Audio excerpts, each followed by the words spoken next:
Ini disebut amalan apa tadi? Zikir. Karena kita sedang membahas tentang zikir. Baik, sekarang yang kedua, masih ingat? Tadi kalau seorang sedang berzikir, maka konsekuensinya dia akan apa terhadap Allah?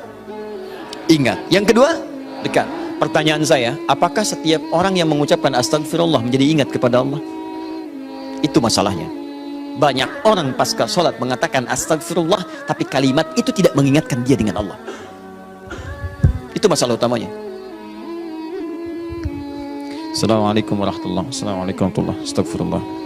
Astagfirullah. Astagfirullah. Halo? Gimana? Anda salam langsung ngecek status. Lisan Anda astagfirullah, tapi tangan Anda megang handphone. Pikiran Anda melihat status. Sebagian orang bahkan merespon urusan dunia. Bagaimana istighfar bisa berkorelasi dengan itu semua? Itu masalah utamanya.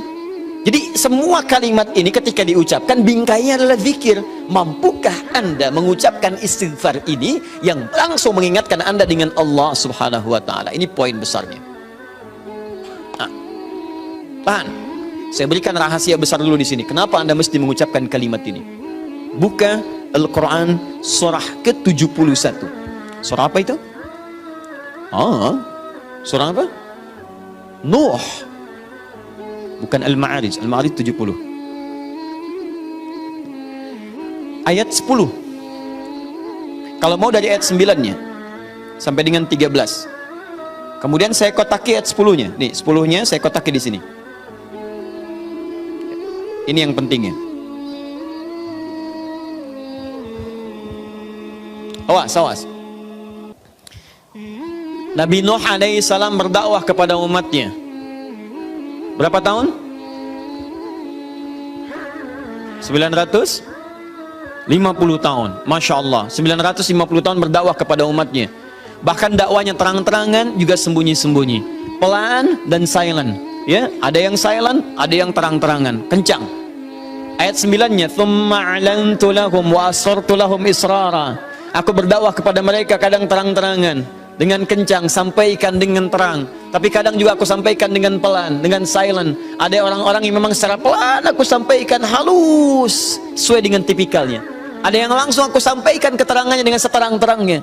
Tapi tahukah Anda, selama 950 tahun berdakwah itu, yang terang-terangan, yang sembunyi-sembunyi, kalimat pertama apa yang dimintakan Nabi Nuh kepada mereka? Perhatikan ayat 10-nya. "Faqultu astaghfiru rabbakum innahu kana ghaffar." Rahasia pertama. Perhatikan baik-baik. Kalimat pertama yang disampaikan Nabi Nuh alaihissalam kepada kaumnya, 950 tahun. Masya Allah. Lihat baik-baik. Baik terang-terangan, baik dengan sembunyi-sembunyi, pelan-pelan ataupun jahar. Apa kalimat pertamanya? Faqultu astaghfiru rabbakum. Aku katakan pada mereka, istighfar kepada Rabbmu. Istighfar, istighfar. Ini. Nah, ketika Nabi Nuh mengatakan istighfar pada Rabbmu, istighfar pada Rabbmu, apakah kalimat Qur'annya berhenti sampai sini? Tidak. Teruskan ayatnya. Innahu kana ghaffar. Rahasia istighfar yang pertama, satu, Allah akan turunkan minimal sifat ghaffar kepada hambanya. Nanti kita lihat. Apa itu ghaffar? Belum tentu. Belum tentu. Tidak seperti yang Anda bayangkan.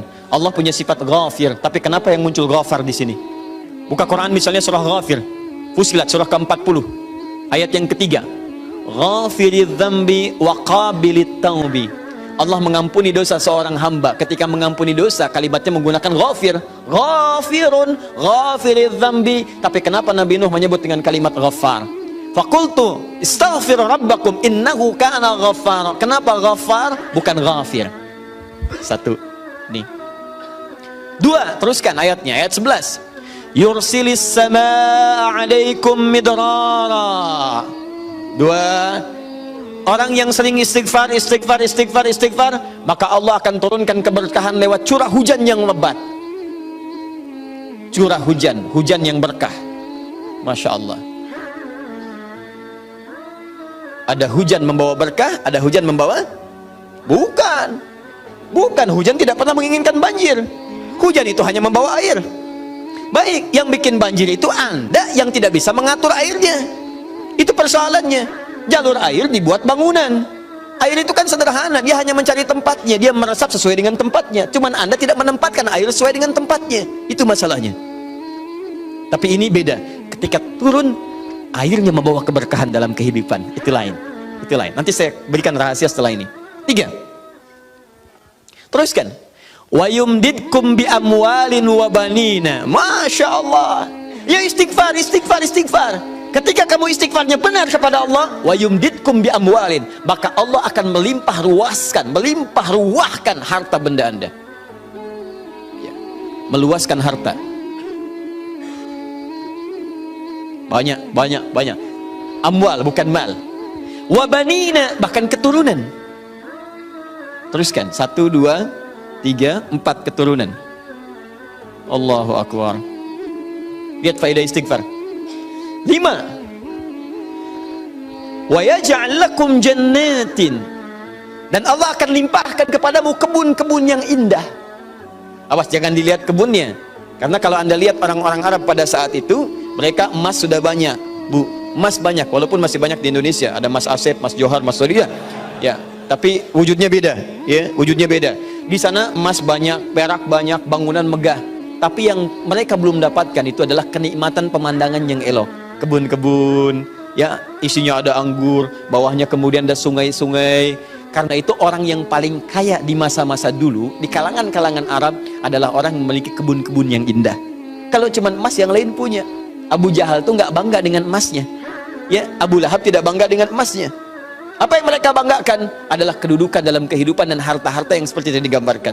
Tapi semua itu tidak mampu menjadikan mereka sebagai hamba di hadapan Allah Subhanahu wa taala.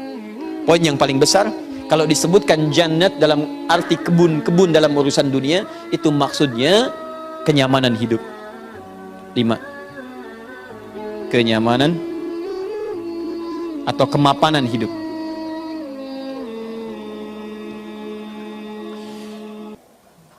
Wa yaj'al lakum anhara, kenikmatan hidup. Masya Allah, sudah mapan, nikmat, kaya, tenang. Wah, ini hebat banget nih hidupnya. Dosanya diampuni oleh Allah, kemudian hidupnya berkah, hartanya melimpah, keturunannya juga luar biasa, gitu kan. Setelah itu hidupnya nyaman, mapan, dan nikmat. Kurang apa lagi? Antum pilih mana? Kaya tapi gelisah atau miskin tapi tenang? Jangan pilih yang ketiga, saya tidak berikan.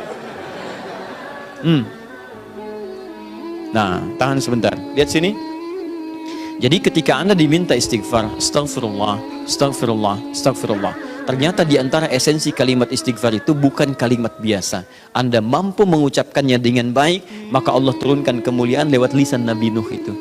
Faqultu astaghfiru rabbakum innahu kana ghaffara yursilis samaa 'alaikum midrara wa yumdidkum bi amwalin wa banina wa yaj'al lakum jannatin wa yaj'al lakum anhara. 6 kemuliaan bagi orang yang sangat senang beristighfar kepada Allah Subhanahu wa taala. Tapi ini masih urusan dunia. Akhiratnya belum selesai. Pilih mana? Miskin masuk surga atau kaya masuk neraka? Miskin masuk surga. Kasihan. Kenapa tidak kaya masuk surga? Ya itu pilihan dari saya, ya. Ini pilihan dari Al-Quran. Saya kan tidak mengatakan jangan pilih yang ketiga. Itu yang pertama tadi, ya. Lihat sini. Ini jaminan kehidupan dunianya, mana akhiratnya. Ya Allah, kalau cuma dikasih dunia saya tidak mau. Jangan-jangan saya dunianya bahagia, akhiratnya nestapa. Maka adakah faidah dari istighfar atau kehidupan akhirat saya? Kamu mau minta surga yang mana? Orang-orang surga biasa, saya berikan pada pelaku istighfar surga seluas langit dan bumi. Quran surah ketiga ayat 133. Ayat 133, paling kanan sebelah atas. Lihat, di sini hidupnya lapang, di sini surganya seluas lapangan. Lapangannya apa? Bukan lapangan dunia. Perhatikan lapangan akhirat. Wasari'u ila maghfirah. Bergegaslah Anda untuk memohon ampunan Allah. Maghfirah, turunan kata dari istighfar, minta ampun. Bukankah istighfar minta ampun? Ayo cepat, bergegas, rajin, cepat. Orang yang rajin istighfar, cepat istighfar. Lihat, wa jannatin arduhas samawati wal ard. Maka kami akan sediakan harapan baginya, menyediakan tempat kembalinya surga seluas langit dan bumi. dan digolongkan ahli istighfar sebagai orang-orang yang takwa. Uiddat lil muttaqin, kami siapkan untuk orang takwa. Siapa orang takwa dimaksud? Awal ayatnya wasari'u ila maghfirah. Surga seluas langit dan bumi. Masya Allah. Silakan kalau mau kopro, berhenti di mana tuh? Ya.